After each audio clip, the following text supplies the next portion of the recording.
Let's show appreciation for all those amazing moms out there using an undefined piecewise function. What better way to do it? Let's use the function mom of I. And we're going to represent this, as I said, like a piecewise function. We have three functions going in here. We have an absolute value. That's going to be defined from negative infinity to infinity. We have a parabola,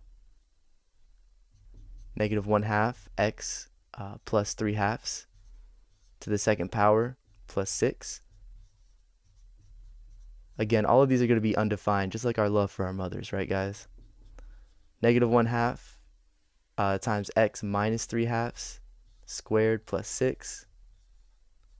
And if you plug this in your calculator, in your graphing calculator, you'll see that this creates a beautiful shape for our moms. In your graphing calculator, you have a button at the top left, y equals. Go ahead and press that, and then you can plug these in to each line, and then hit the graph button, and you'll see the shape that it makes. It might be pretty tacky, but you know what? It's the thought that counts, right?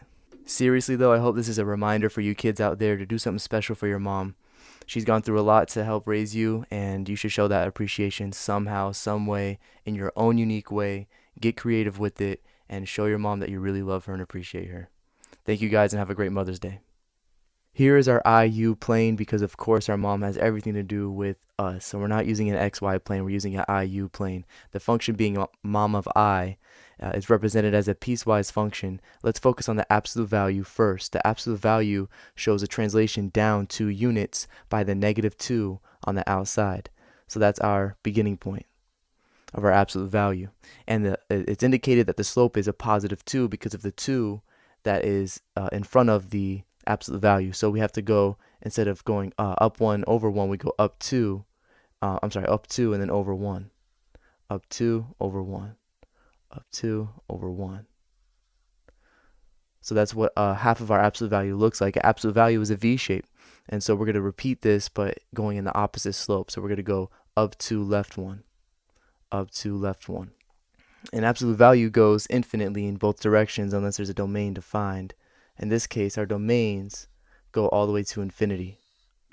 Thankfully, the parabola is in vertex form, so we could quickly identify the vertex. We're going to use the inside measurement of a +3/2 to understand that we have to go to the left 1.5 units. So there's 1 unit, there's a 0.5 unit.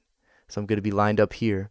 That's my x value for the vertex. The y value for the vertex is the +6. So I'm going to go all the way up to 6. And that's the vertex of this first parabola. The -1/2 on the outside indicates that we're facing down for our parabola, but also it's going to be shrunk vertically, which in other words could be looked at as horizontally stretched. And we could show this by hands by just going down 1 and then over 2 in both directions. So 1, 2, and then 1, 2, because we're at the half unit mark. And then we have our other parabola mimicking this, except we have to go to the right 1.5 units for our vertex because there's a -3/2 within the parentheses. We can implement a domain for the absolute value from -4 to 4. That'll stop the absolute value at those x values. So if we go to x equals -4, 1, 2, 3, 4, we have to stop the graph of the absolute value at that point. We're going to show that with an open circle, because we don't have an equal to symbol.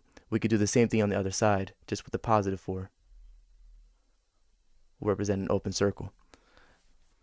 For the parabola on the left-hand side, the one that's translated to the left by 1.5 units, we could have an equal to symbol at the -4. The domain could be from -4 to 0, and we have an equal to symbol at the -4, but not at the 0. So we're going to have a closed circle here, where the parabola reaches x equals -4, and we got to cut off the rest. And now at the 0, we have an open circle, but we'll fill that in with the next step. The domain for this parabola is going to be from 0 to 4, and the 0 and the 4 will both have an equal to symbol because we have 2 holes to fill here. So we have the 0 point, which we could stop. We could stop at and we could fill in now that there's an equal to symbol. And then the 4, the x equals 4 point, which we could fill in. And there you have it. As you can see, a beautiful heart for all of our hardworking moms out there. It's not a piece of pizza, it's a heart. Happy Mother's Day, everybody. Have a great day.